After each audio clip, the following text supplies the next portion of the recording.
Hi y'all, it's Charlene from the Crafty Art Shack, and we're back here today with another challenge video. I'll tell you more about that in a little bit, so let's get on with the crafts. Let's go. Here we go with DIY number 1. Okay, let's get this party started. So this video is supposed to be about failed DIYs, and so I have this canvas that I ripped accidentally, and so I'm going to show y'all how I fix my canvases, and then we're going to do a project on it.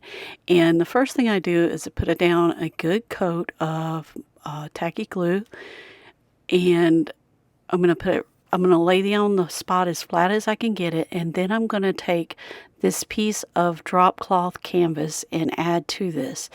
Now, this is just what I do to fix canvases for me. A lot of times I'm putting stuff over the outside of the canvas so that you don't even see where it was messed up. I'm going to take my brayer and roll that in there really good, and we'll let this sit overnight. And then the next morning, here's what it looks like. Nice and dry, nice and solid. We've got a little bit of a spot there, but that's okay because we're putting something over it. We're going to do a napkin painting, you guys. I did one of these back in, I think it was the springtime or something, and what we're doing here is we're separating the napkin, and I needed a fall one to put in my booth to replace the one that was, I sold the other one. I did. And so now I'm just fixing this so that we can replace the other one. So the first thing I'm going to do is move the canvas to the side. And what we're going to do is we want to separate out this canvas so that we have the birds and then we have individual leaves. So let me get that done and we'll move to the next step. Okay, after I get all my pieces separated like I want, I'm going to do the tear the edges of this because I don't want it to be harsh edges by cutting them out. You could certainly cut them out, but it's harder to hide this. Now you're going to want to put quite a bit of Mod Podge down right over that area. And we're going to lay our little bird over it, and we're going to do sections of this at a time. And I like to use my hand to slowly, now I know this looks like I'm doing this really fast, but I'm not. You guys have got this sped up 20 times. So you want to do this really slow and take your time. And you're just going to slowly put this down on the canvas. And if you have too much of the napkin on there and you don't want that part, you can certainly take it off just like I did there using the Mod Podge. You use it just like you do the water. But you want to be really careful with this because it will tear. And like I said, I do have this sped up, but be very careful. Gently rub it with your finger. If you can't be gentle, get you out some plastic wrap and rub over that very gently. The next thing I do is I take the birds and I separate the other ones out into single sections. And how I decide how I'm going to place my bird on there is where I'm going to connect the stems to the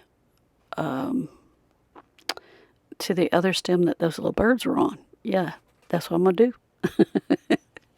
Okay, so anyway, we're going to put the Mod Podge down, put them on the same way we did the other one.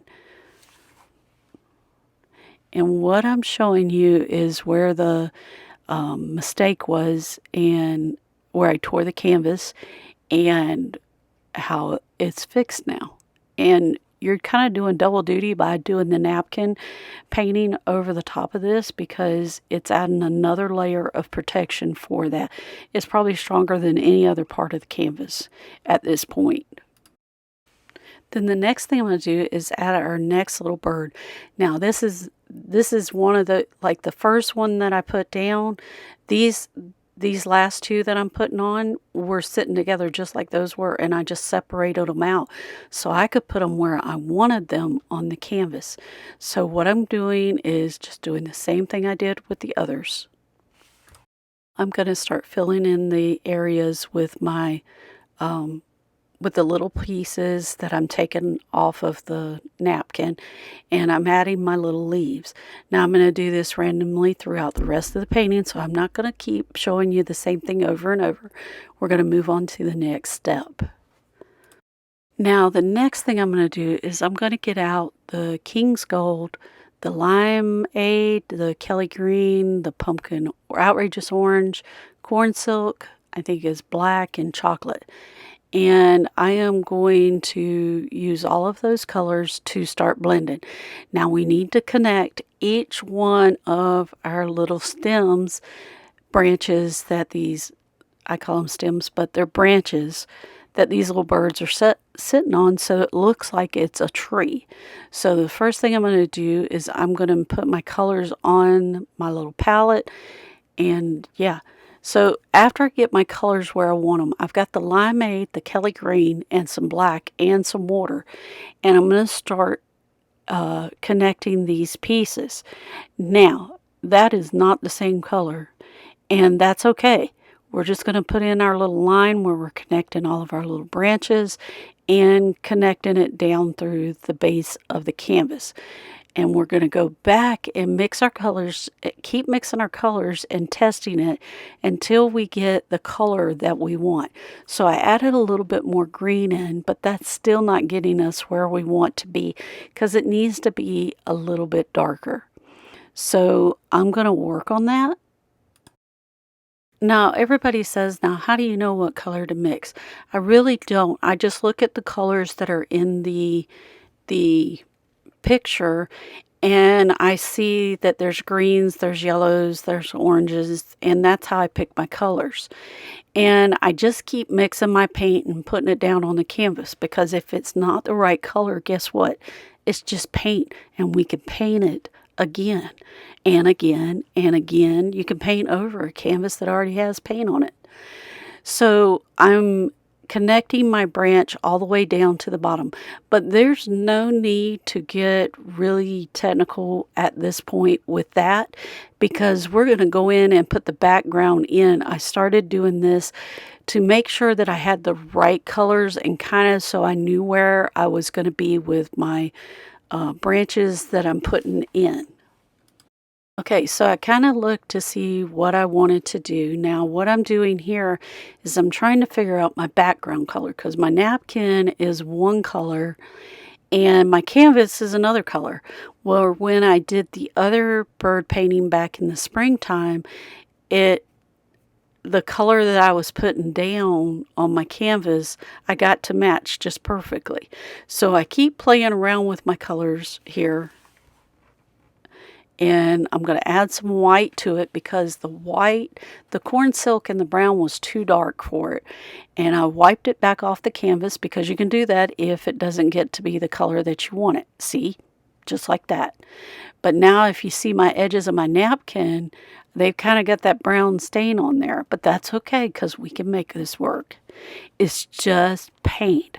And the good thing about paint is you can keep painting.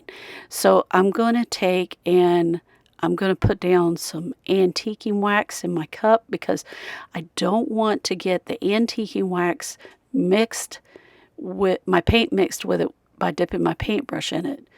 So I'm going to keep adding some antiquing wax to this until I get it to be the color that I want. And look at there. Look how close that's becoming. So now I finally got a color that's getting close. This is how I pick my colors. It's by trial and error. It's mistakes. It's accidents. It's whoopses. And sometimes that's the best thing that can happen to you when you're doing a painting. So if you're painting something and it doesn't look the way you want it to, guess what? You can fix it. Now look, I found that with my baby wipe, when I started wiping all that down, that I figured out what color it was that I wanted to get.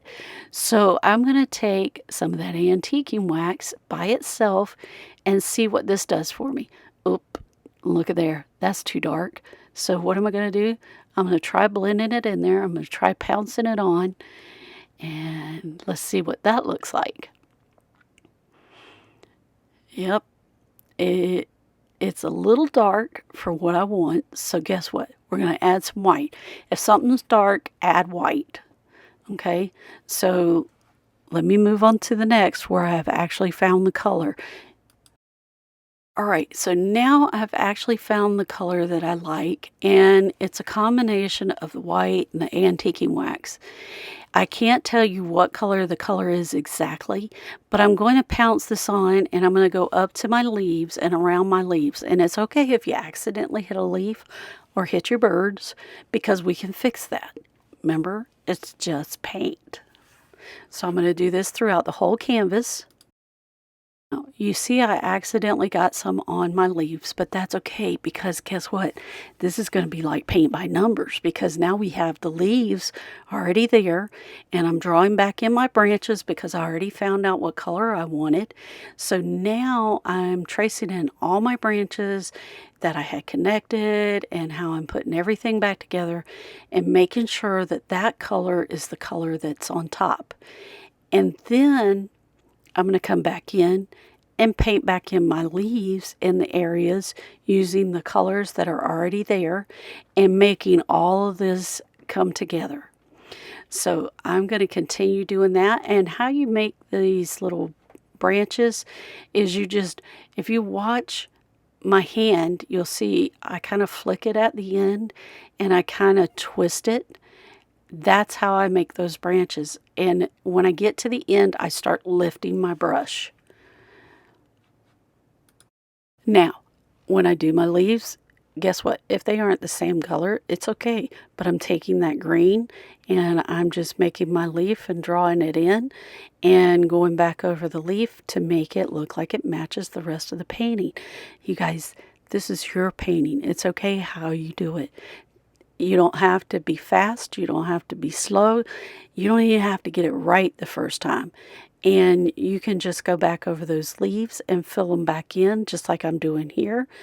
And then I'm going back in and filling in the feet of my little bird, because I covered them all up when I was doing that, putting the stuff down for the background. So I'm going to go in and touch up my birds on their tail. See, I painted over the tail. So I'm taking the little black. I looked at one of the other birds and I'm just going back in and drawing his little tail back in with that black.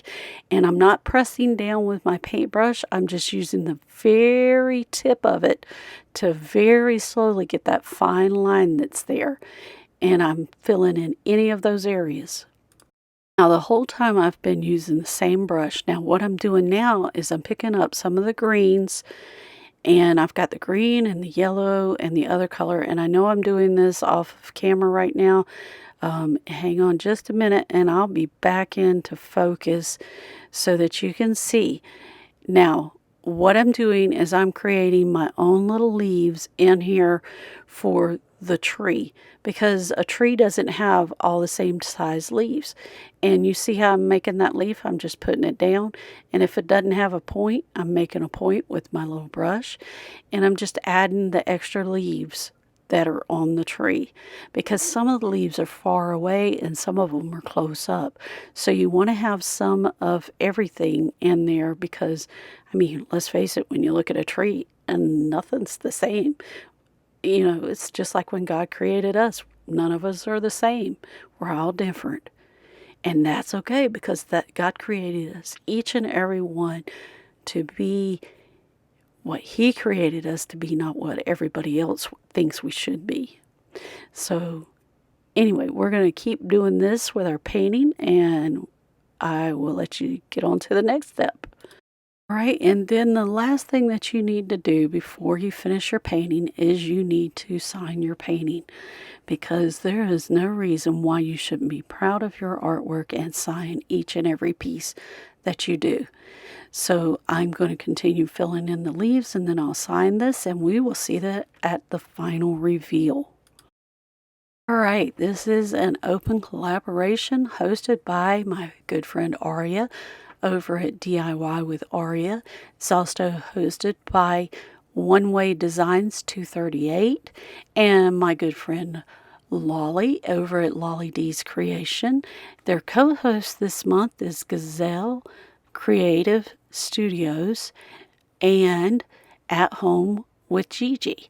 Go check out these channels. Their links are in the description box below, along with a playlist of a lot of other people that are participating in this challenge. And you don't want to miss them. So go check out those links in my description box and the link to the playlist, because these people are doing some awesome crafts and you don't want to miss it. All right, here we go with DIY number 2. All right, you ever have one of those crafts you just don't like it? Well, that's what it was with that one. So what I'm doing here is I cleaned off all the stuff that was on it. Now I'm going to glue a wood round to this, and we're going to let it dry overnight.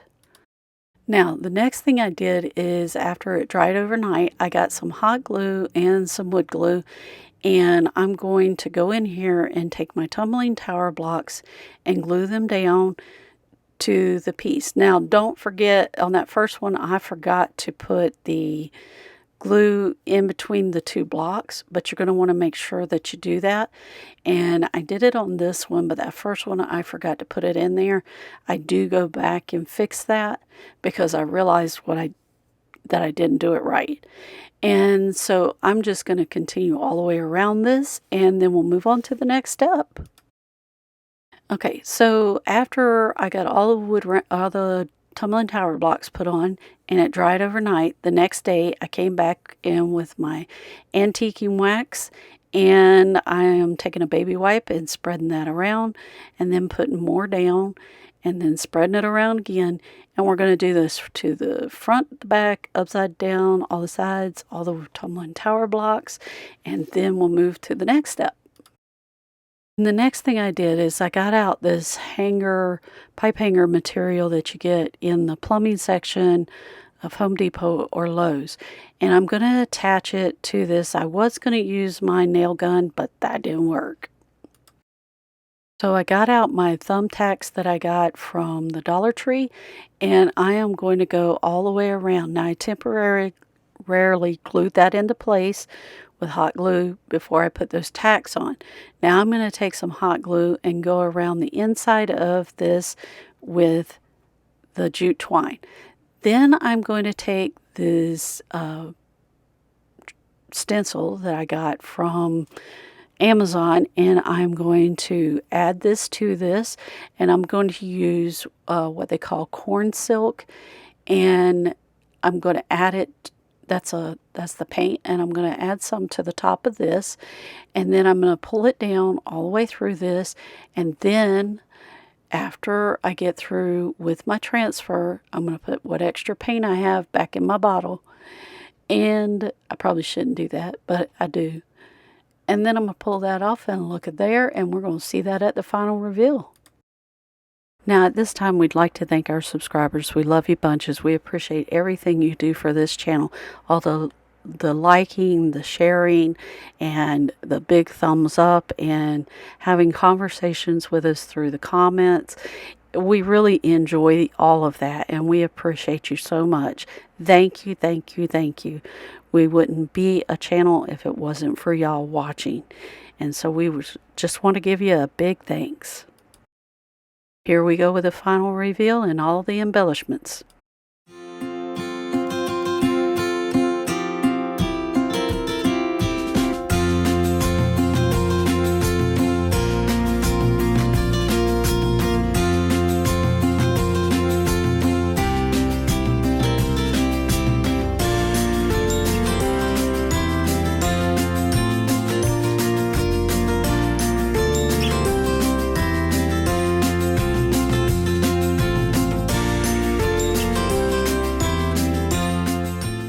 Beth and I opened up the Chic Shack over at the Avonlea Mall. Go check us out because we've got some awesome stuff over there. And also, if you ever want to know what's going on with our channel, go check out our channel lineup on our community tab page. It'll tell you everything that's going on for that week as far as videos and stuff like that goes. So go check out our page. We'd love to have you join our channel and join our family. And if you like our videos, then share them because we really appreciate it. Awesome. So you guys, if you like this content, subscribe. Hit that notification bell and give us that big thumbs up because it really helps our channel out. And we'll see you in the next episode of the Crafty Art Shack. We'll see you later. Bye.